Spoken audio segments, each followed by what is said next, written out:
much for staying tuned to Y254 TV. Welcome back to the Power Talk Show. I am your host, Cheryl Blessing, and I'm here joined by Rose and Glantwill. We're having a conversation on adulting. We're talking about, navigating adulting, because so many things are going on that we're still trying to figure out. And we want to figure out the baseline of what we need to understand about adulting so that tukiendelea na maisha tusipanic. And what I want to hear from you as we continue with this conversation is, what is the biggest lesson you've learned through adulting? What's the biggest lesson you've learned about adulting so far in your life? Let me know by going to our platforms at Y254 across all socials. I'm going to sample your comments as we continue. Before we went on the break, we've established ka foundation vizuri. At least we've established that. I think most of us are still trying to figure out adulting. We're still navigating. It's something that you learn day by day. But then you need to take responsibility over your own life, over your decisions, and then finding yourself. That's the one thing I love. Before we went on a break, we discover finding yourself and making mistakes. It's not bad. Take time, figure out your life, and it's okay. I think so many people wanasemanga in your 20s, that's when you should make the most mistakes. Try the most careers. Because especially if you're 20, you don't have a family, you don't have responsibilities that are crazy. Sayo bahatisha, jaribu, unaweza kuwa kadila na wewe uko hapo communication. So try as many careers as you can and then find yourself through that. But then we're trying to find, how do we find ourselves? Because it's so easy kusema, try this, try that. But if I'm trying and not learning, then am I really finding myself? So Rose, how do we go through those? Because you've talked about it wewe through uni. You started with something different, you went to something else. You didn't make like 10 different moves. Unaona, au kuanza economics, ukaenda sijui wapi ukaenda. You didn't make 10 different moves. You made one strategic move and you stuck with it. And then you've made another strategic move maybe after. I've come across people in uni who ataanza leo ako communication, next month ako business management, hiyo ingine anaenda kwingine, because hayuko sure 100%. So how do you learn through the moves that we make? Let's not call them mistakes. Let's say strategic moves. How do you learn through them to maximize na usipate? Because we've talked about don't usilearn experience yako sana. Wewe umetuambia ni poa for you to go through that, but don't make too many missteps. Unaona ile nye umechanganyikiwa sana. How do you make sure that you're focused and umejua nimeenda hapa nimekosea, what's in the next, and this is what I'm sticking with? I like to say you need to choose, you need to put your moves together so that when one move doesn't fail and when one move doesn't work, it does not mean that you've thrown it away. It's just set behind here so that if this works out well for me, I'm able to bring this other move to into place. For example, I've been in business since I was in campus, and till today I'm in business. That is what I do basically. I'm a business woman. We do perfumes, and I can tell you for sure, when I started, I wasn't selling perfumes. When I started, I was in Gikomba doing thrifting, but I knew it was business. You get the point? That is why I say you need to put all your moves together. Say if I want to be in business, then I want to be in business. But what business are we talking about here? So if you want to do the business, your makeup and makeup, cosmetics, hizo vitu zote za ladies, hair and all that. Those are all different moves, because kuna mtu anafanya makeup peke yake, kuna mtu anauza cosmetics peke yake. So you need to put your moves in one house so that if one does not work, you know where else you're going to get the other move from. So I can tell you, I started from selling clothes from Gikomba, napeleka hostels, natoka hostels. I knew it was business. That's the point. I knew it was business that I wanted to do, but I never knew what kind of business I wanted. So I started picking my moves. So if this does not work, I know where I'm gonna throw myself next in.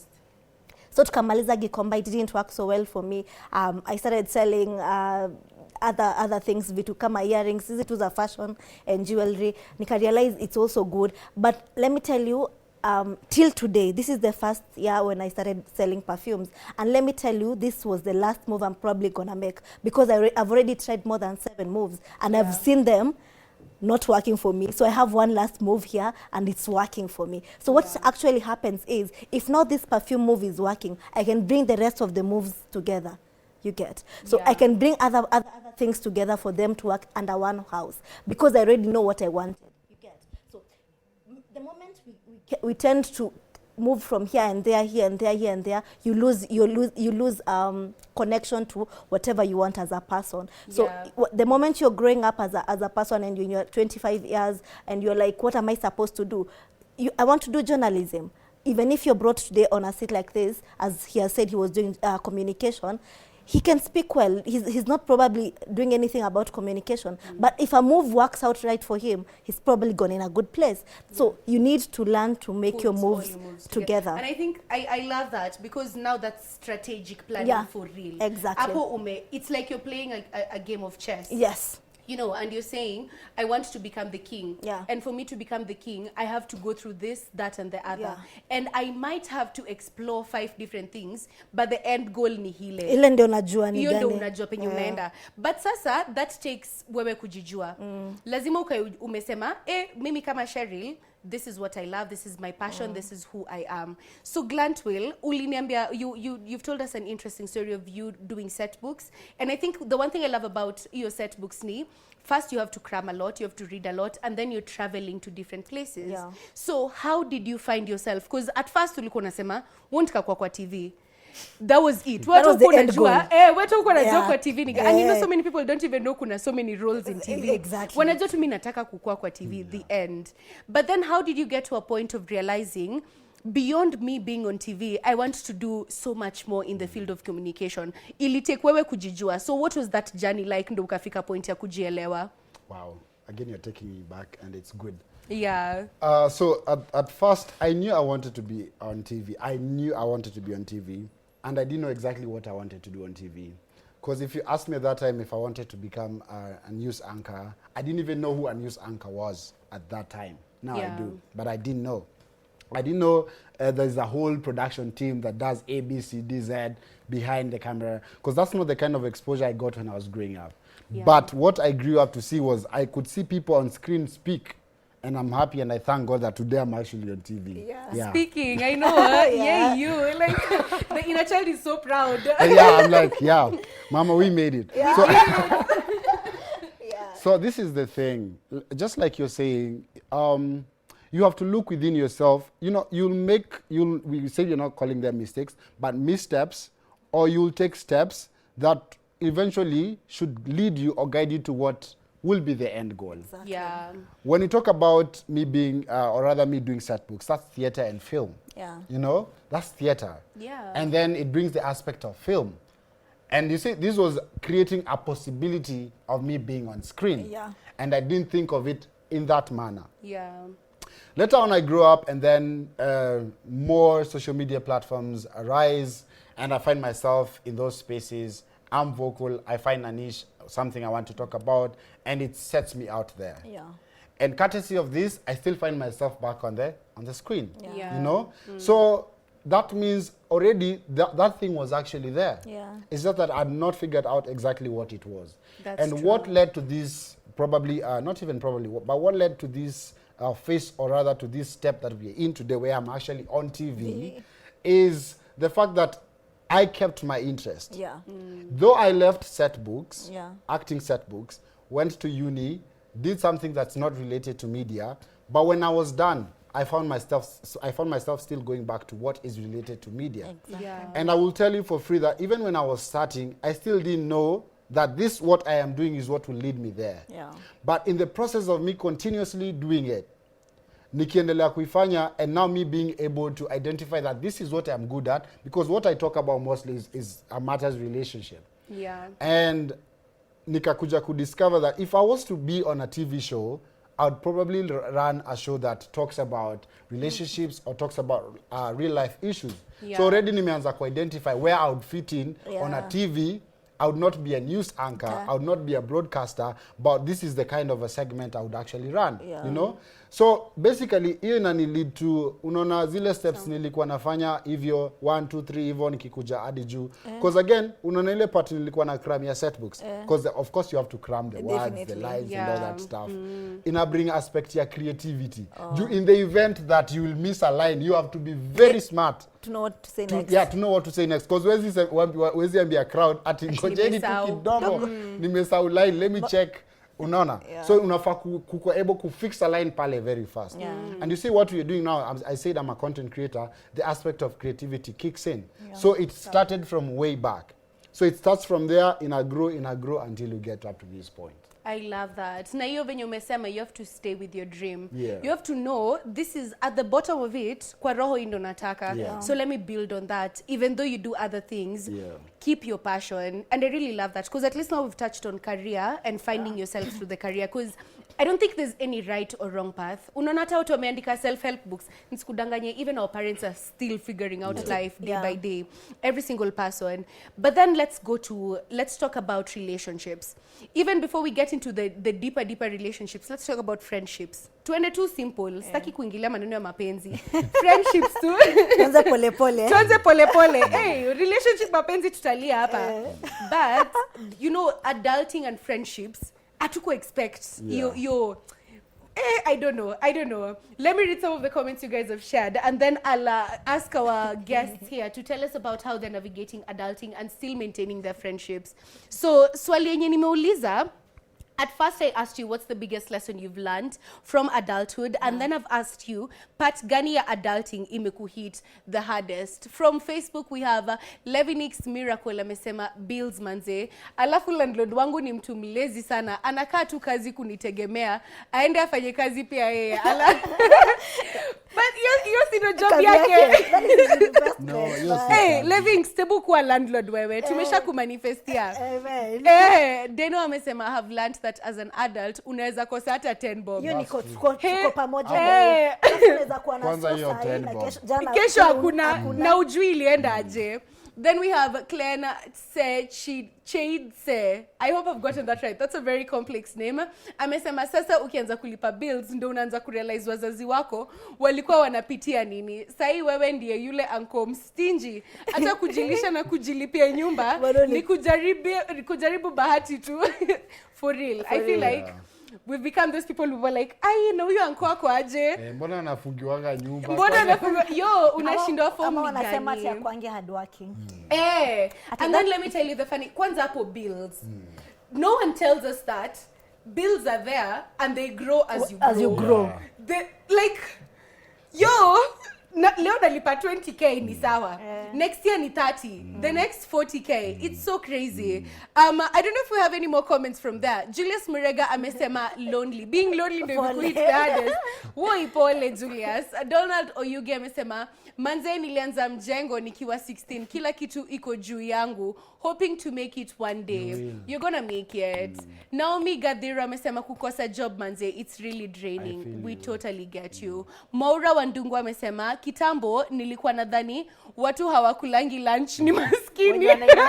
Unasema ni maskini. Hey, now you are the maskini. Do we have any more comments from here? Moses Ndengo amesema history ya bills, so heartbreaking. That's so true. Mary Nimo amesema parenting. That's also another thing we weren't prepared for. Mary Anyango amesema we kujilipia rent na kujibaishia food. Hey, that's a lot. Karaoke Faith Mudhone amesema kulipa rent. Mtu anioe please. Mtu amchukue. Afadhali ukwe bibi Faye. Manu Saleh amesema bills na mwanamke. Wo, yenaka heartbreak hapo. Mwafri amesema bills. Hey, Uncle Ndati amesema patia bills na kuoa. Ratema amesema he is alive, right? Yo. Bora anapumua. Yo. DJ Skid the Supreme amesema the bills part. Ni Mwanadishi amesema by then I thought my uncles are bad for not giving me that money, for not giving me money. I'm that uncle now. Yeah. Brian Koske amesema paying bills. James Mushiri amesema hii sector ya kuomoka my guy. Hapo ndio tricky. James, usijali. Then we have Captain Man amesema kusota. That was the one comment. I think tukiagree hapa tunagree. Maneno ni mawili. Pesa hapo kwa bills, alafu relationships. Because that's the main thing I'm seeing. Alafu kwa hey, let's not even maneno ya do hata sisi tunajaribu kufigure out. Let us find. We are trying. Yeah. But let's talk about relationships. Before we even get to relationships zenyewe, tuongelee friendships. Unajua venye tulikuwa mimi sijui mimi nilikuwa naona ni kama mimi na mabeshte zangu tutakuwa tunaenda vacations every few months. You know, I used to see those movies. I'm like, hey, look at they're living their best lives. I just want to dress up, go out. Nikarealizia kuenda out na hiyo dress up tu kwanza ni do. Ndo uende ni do. And then our friends, because you know you're adults, so schedule ni tofauti. Mtu wako job senye uko off. Wewe ukiwa off huyu wako sijui wapi. Mtu sijui yako na watoto. Huyu anapigana na bwanake. Mwingine anapigana na mambo ni mengi. So you find that you may not see your friend, you may not even be able to talk to your friend for weeks sometimes. No, tukiwa high school tengine tulikuwa tunaweka pressure ya friendship like uni beshte yangu. Rose kwanza sisi. Ati bestie. Bestie, alafu bestie mna fall out. So tell us about navigating friendships as an adult. How do you do it? Oh my God. Honestly, that has been one of those moments enye pia mimi nimerealize I'm an adult now. Because nakwambia there are people there are girls who are my girlies by then. Others now they have kids, they have marriages, probably they've already now moved out of Nairobi, wanaishi places zingine. Nakwambia unaona ni kama mlikosana lakini hamkukosana. Hivyo vitu zilienda zikawa. So depending on different stages of life pia unapata I'm able hata kumit venye unasema mwende hiyo vacation. I know of girls we were meeting every single Friday. But sikutaka, tumekuwa tu watu wazima. Yeye problem anafanya kazi hapa hila. Napiga hesabu atoke hapa hila kuja Chiltao ati ndio aende home. Anasema hapana.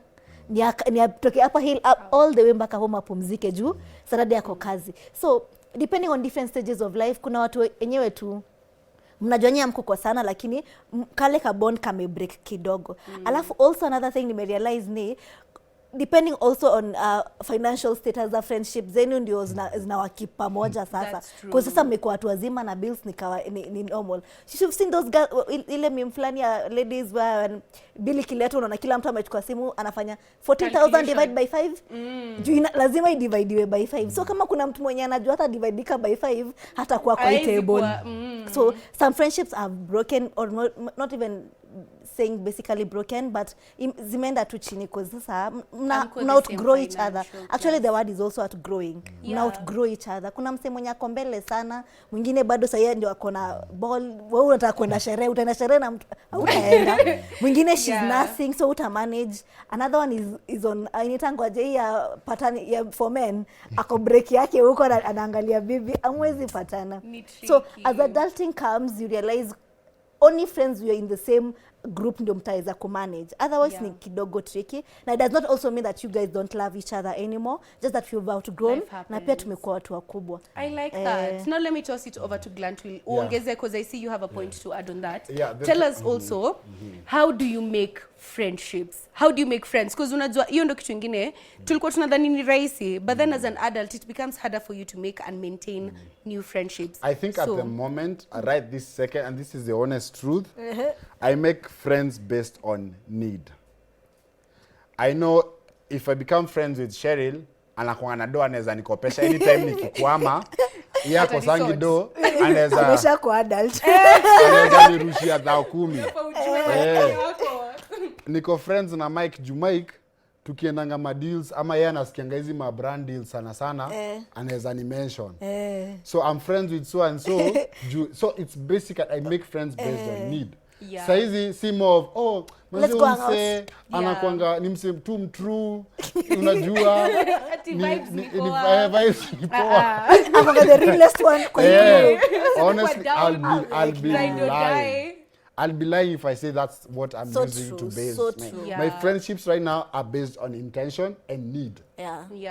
If not these two, I would call it, people like to call it a cordial. We are not friends. We have met or we know each other. The word is I know him, namjua. Wewe namjua, Not necessarily. No, by the way, even though when I also feel like we've had a conversation of separating the types of relationships you have. Because kuna acquaintance, kuna friend, kuna colleague, na unafaa ujue. Because you know when we were young, kila mtu alikuwa tu beshte yako. Ukiwa high school, sijui ati hii friend group tuko madem sijui wangapi. But then I agree with you because unfortunately as we get older we make friendships based on need. Because hakuna venye kama tusaidiani tutaka tupige tu story alafu that's it. Yeah. But it doesn't add so much value to your life. True. Now let's talk about relationships, kwa mapenzi, because you know we're getting older. I feel like maybe we also romanticized some certain ideas of love, alafu unakuja mimi Disney linifanyia ile kitu. Watch movie. Niliwatch movie mingi Storm of a Paradise. nikaambiwa relax. Nikaambiwa come back to reality.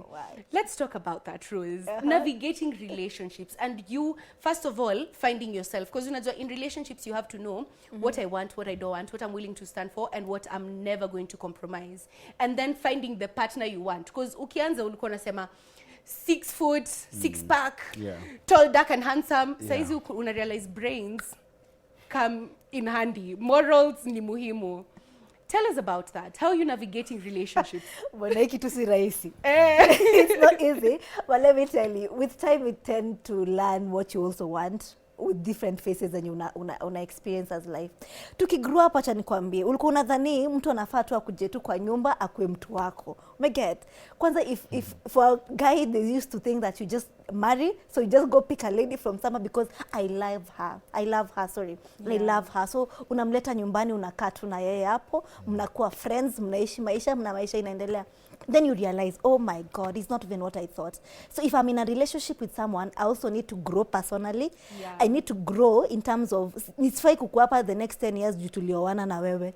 I need to grow. I need to have achieved things in my life. Alafu, in this relationship, tulikuwa tunasema we want 5 kids, we want 6 kids. Sasa unasema mtoto nani? Hakuna mtu anataka. So like sasa una realize kuna vitu zingine sasa you have to sit down with someone so serious kwenye hiyo conversation yako. Kusema kweli, do you want a kid? Unasikia mtu akisema no, huyu mwingine anataka yes. So this relationship, is it going to work to go in this state? Yes, hapa no. Unapata kila mtu ameenda design yake because now everyone is intentional about what they want. So growing up ulikuwa na so many dreams, ulikuwa so visionary about what you wanted for relationships.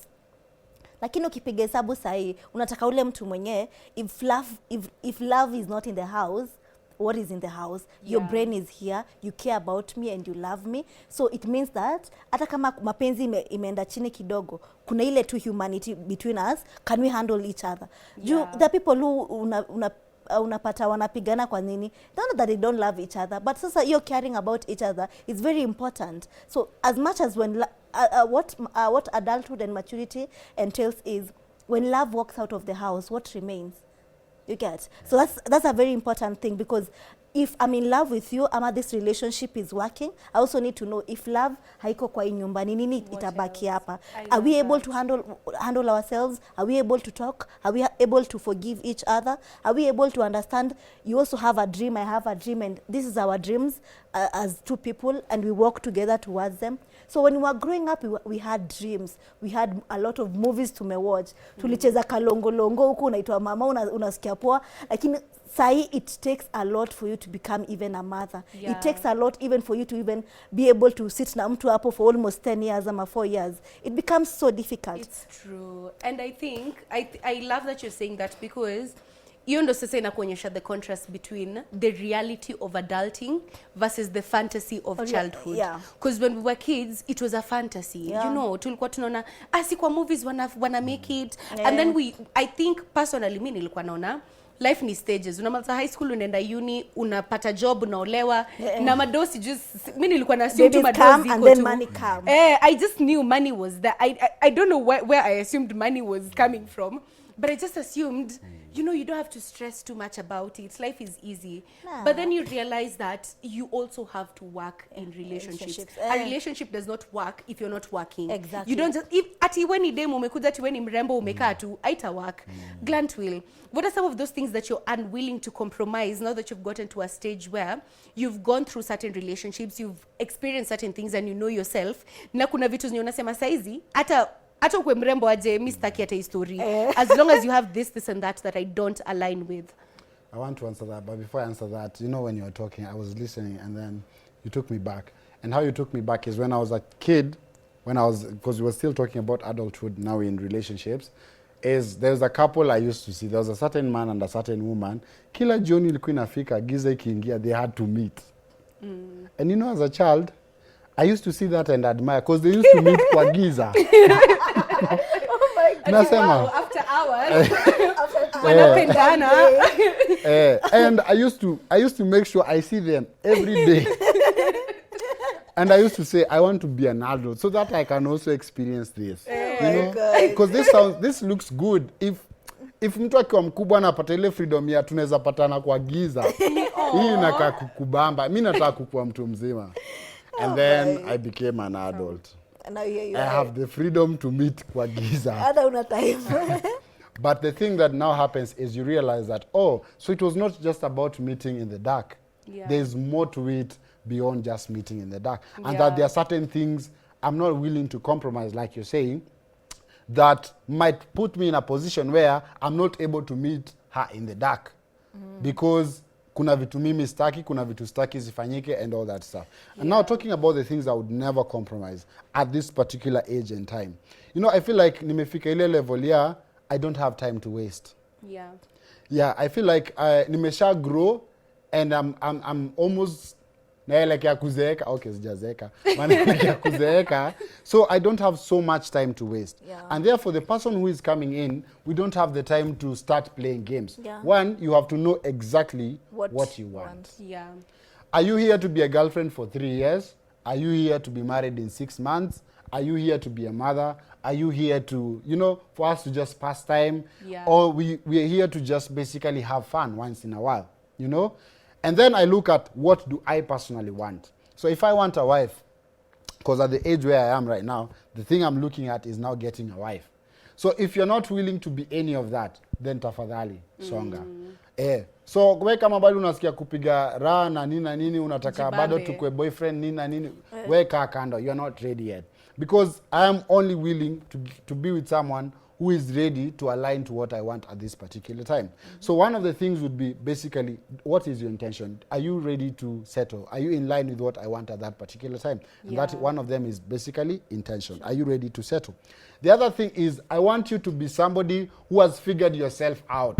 Before you come in. Yeah, before you come in. Sasa hata wewe ndio unataka kukuja uanze kuniambia, babe, sijui niuze viatu ama niuze wigs ama niuze, you know, I mean, I want you to come. Yes, I want us to grow together, but come with what you already have so we can grow it together.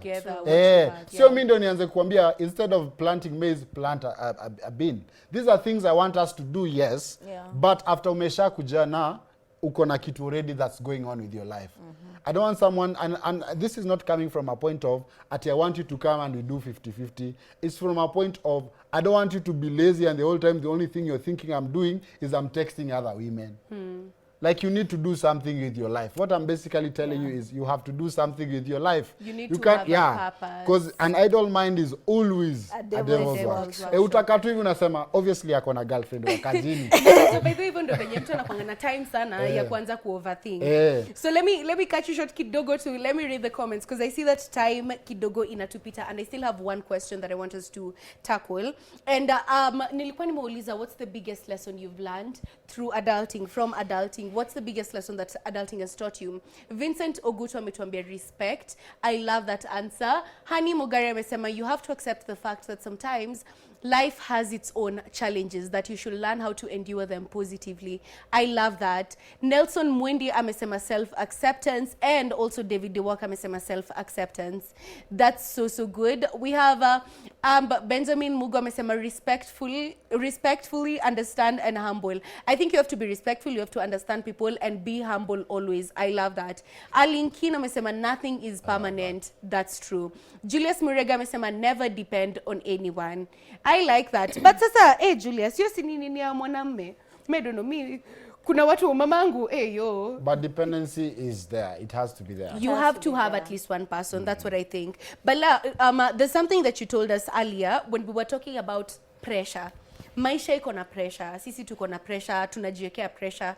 But how do we translate your pressure? Because I can see from so many people, bills, finances, kutafuta job, finding a career, that's the thing that's stressing people out. How do we get to the point where we are translating that pressure to motivation? Instead of me feeling like, niko na pressure, mi sijui nitafanya nini. Niamke nikisema, I'm motivated today because I don't have 10 bob, I'm going to look for 5 bob alafu ni double, you know, at least upate motivation and to just go out there and do something. So how do we do that, Glantwell? Wow, that's a very good one also. And this is what I would tell people out there. First, remember how you started. Yeah. You know, Nasemanga, in as much as I'm not where I am, where I started right now, probably I started in a bed-sitter house somewhere in Kawangware. And right now I'm not in a bed-sitter in Kawangware. I'm not even in a 1-bedroom. Maybe I'm in a 2 or 3-bedroom house. And in as much as I have a little bit of struggles in this, my 3-bedroom house, I need to remember that at some point I was in a bed-sitter and I struggled to pay that. Yeah. Then I moved to a 1 and a 2 and now I'm in a 3-bedroom. So in as much as I'm not struggling much, and I used to struggle then, I should be able to recognize that and appreciate that. Yeah. And if I can be able to remember that, I should give myself motivation that even though I'm going through this right now, it gets better with time. Yeah. And that I'm just standing the test of time. Yeah. I'm actually standing the test of time because I am growing, and the more I'm growing, the more the challenges will come. Yeah. That's true. Any level I will go, I will meet up the challenge that meets up to that level. Yeah. You see, if you make 1 million today, you will get the challenges that meet up to 1 million. Hawezi kuwa na shida za 100 bob and you're making 1 million bob. So if you can be able to look at, observe your journey, and everything that has happened in your life was progress. Yeah. You moved. It was a step and you moved. That should be love enough that. motivation. I really love that. I love that because that shows you're competing with your old Old self. self. Yes. Yeah. You're not competing with anyone Wow. else. Rose, please tell us, tuongeze hapo what you think we also can do, very briefly, utuambie how we can translate the pressure to motivation. I'd just echo what he has said.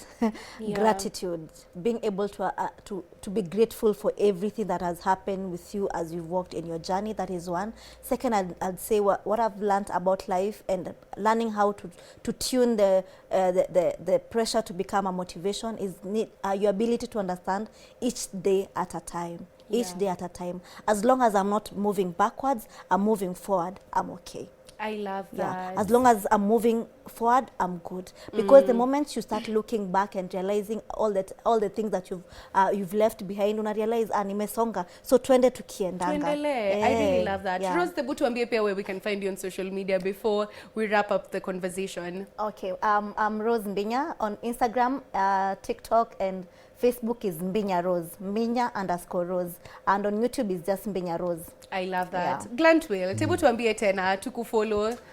Before niseme mali mnifollow, this is what other thing I'll tell you is the place you're in right now, somebody admires to be at Where the you exact place you're in. If That's somebody true. looks up to you, I go like me, I would love to be where this guy is. I would love to be where this woman is. Yeah. Yeah. So just put that in mind and keep moving forward. I go by the name The Melanin King on all social media platforms. Thank you so much. I really love this conversation because unajua pia motivate mimi. And I totally agree with everything our guests have said. And as I sign out, I really want to echo again, where you're at today, that's somewhere mtu mwenye anataka kukua, you're living someone's dream. And the minute you recognize that you're moving, there's a book I love and it says, as long as you wake up and you become 1% better every day, you don't have to do too much. Just become 1% better every single day. That is progress. So focus on that. Adulting is crazy, we agree, but it's not something that is impossible. We can definitely do it. And it's just a matter of us understanding ourselves, learning our situations and what we want to do. Focus on the end goal. Achana na hizi vitu zingine, hizi stories zingine ni madoido. Just focus on what your end goal is. Everything is going to work out. And no one has it figured out. Let me just give you advice. Hakuna mtu mwenye anajua kenye anafanya. Sisi wote tunabahatisha.